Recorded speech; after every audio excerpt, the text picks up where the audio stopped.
My name is Chris Wilmer, and I come here today wearing two hats.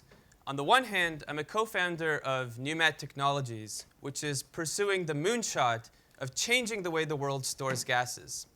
And on the other hand, I'm a professor with a new lab at the University of Pittsburgh, whose research focuses on the materials that made going for this moonshot possible. Correspondingly, I'd like to talk today about gas storage, but I'd also like to talk about these materials, because I think they're important and might eventually lead to other, perhaps more futuristic moonshots like atomic scale 3D printing or molecular machines. But let me begin by talking about natural gas. Now, compared to oil, natural gas is cheap and abundant. It's also much cleaner than oil, which generates a lot more carbon dioxide per unit of energy. So, given that oil is both more expensive and worse for the environment, why do we use it so much? Most of the world's cars, trucks, and buses run on oil today.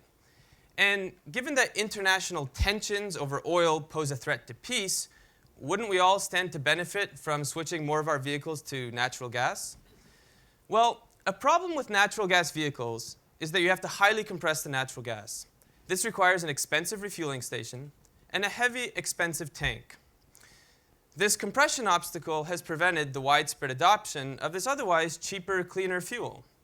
But what if we could use natural gas without highly compressing it? We wouldn't need the heavy tank. We wouldn't need the $1 million refueling station. In fact, if you were one of 65 million US households with residential natural gas service, you could refuel your car at home. This could be a reality if we could somehow store natural gas more effectively. But today, we can't. And our inability to do so has other consequences besides the fuel we use in our cars. This is a natural gas flare. There are tens of thousands of these at oil fields all around the world. Oil fields extract natural gas at the same time they extract oil, but instead of storing it, they just burn it. They don't use that energy for anything, but they do contribute to global greenhouse gas emissions. Collectively, these oil fields are throwing away over 100 billion cubic meters of natural gas, which is about 1% of global energy demand every year. Why? Again, the problem is storage. Natural gas, like all gases, is difficult to store and transport. Today, we either have to highly compress natural gas or compress and refrigerate it, both of which require energy and infrastructure. So today, we mostly don't bother shipping it from oil fields. We mostly don't use it to power our transportation vehicles, even though it's plentiful, cheap, and we really need that energy.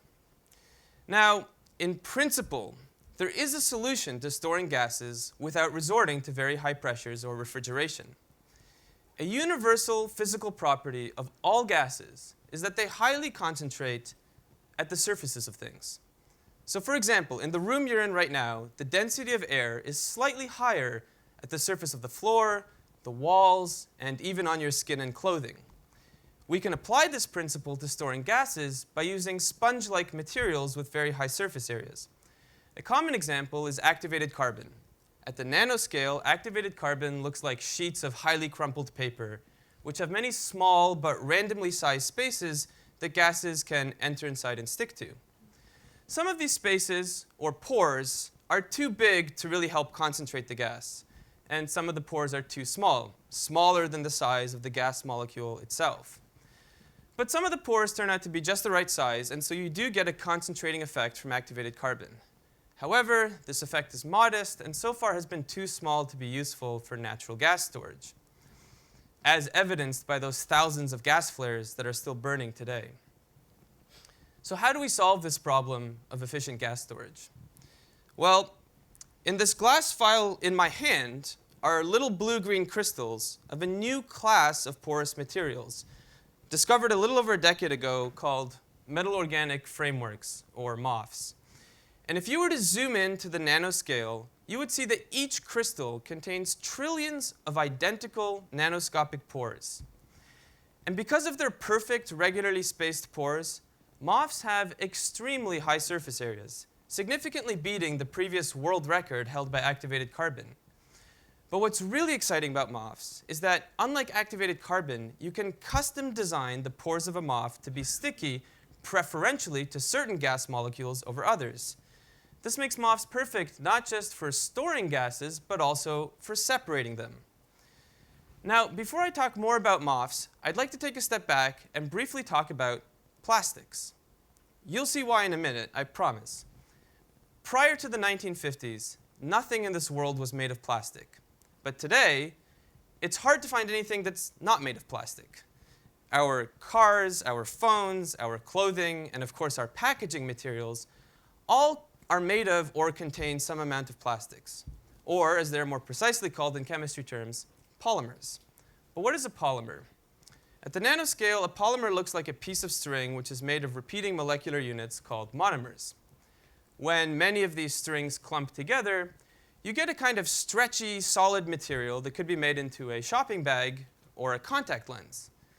The genius of polymers is that by carefully choosing the monomers to be, say, a little bigger or a little smaller or with a different electrical conductivity, we can make the resulting solid very soft like rubber, very hard like a helmet, or transparent like a pair of goggles, and so on. Plastics became a miracle material class because we could so easily engineer their properties. The one drawback to polymers, perhaps, is that when the individual strings clump together, the process is somewhat random, and so we don't know their precise relative arrangements. Now, that may not matter for a lot of applications, but you'll see in a moment why I mentioned this. So MOFs are made of repeating molecular units, just like polymers, but whereas polymers grow in one dimension, MOFs grow in all three dimensions. So instead of floppy strings, you get rigid three-dimensional structures, or frameworks. And just like polymers, we can vary the monomers to create materials with widely varying material properties: softer, harder, red, green, glow in the dark, you name it. But here's the really unique thing, the thing that makes MOFs so new and exciting for scientists like myself. Because the framework grows rigidly in three dimensions, there's no random folding or clumping process like with traditional polymers. And that means that in the resulting material, we know precisely where every atom is. And so for the first time, we can engineer the atomically detailed geometry of our materials, and in a way that's scalable. So imagine in the future using MOFs as scaffolds to build three-dimensional molecular circuitry, or scaffolds to construct advanced molecular machines. These would be far-off applications, but I'd be remiss if I didn't point out the potential of MOFs beyond just gas storage. That being said, hopefully you can see how MOFs are ideal for gas storage. Rather than the random pores of activated carbon, we can design a MOF that has pores of the exact shape and size for a gas in question. And having identical, atomically precise pores that you can control the size and shape of has a huge effect on gas storage performance. So let's come back to natural gas. We can now make, with MOFs, natural gas tanks for cars that store almost the same amount of fuel, but at only a quarter of the pressure. This means we can build inexpensive, low-pressure refueling stations, but the tanks themselves can be lighter, cheaper, and can be molded into any shape. So now, instead of designing the car around the tank, we can design the tank around the car. And beyond cars, low-pressure storage could enable lawnmowers or golf carts or drones to use natural gas as a cheaper fuel source. And if we can store natural gas inexpensively, maybe operators of oil fields will actually ship natural gas rather than just burning it. Inefficient gas storage and separation is a pervasive problem beyond natural gas. Medical oxygen is very expensive, largely because the tanks don't have much oxygen, and so you have to frequently deliver new ones. Hazardous gases used in semiconductor manufacturing are stored today in tanks that use activated carbon, so they have to be replaced often, leading to downtime and safety risks. And if we want to capture carbon from the air, we're going to need an efficient way to separate and store it. We're trying to make efficient gas storage and separation a reality. Last year, we went from producing, so MOFs are a brand new material class. Last year, we went from producing milligrams in our university labs to tens of kilograms in our small facility. And this year, we're in the process of going from kilograms to metric tons. I'm excited about what MOFs will let us do in the future, because I think they just might be the plastics of the 21st century. Thank you.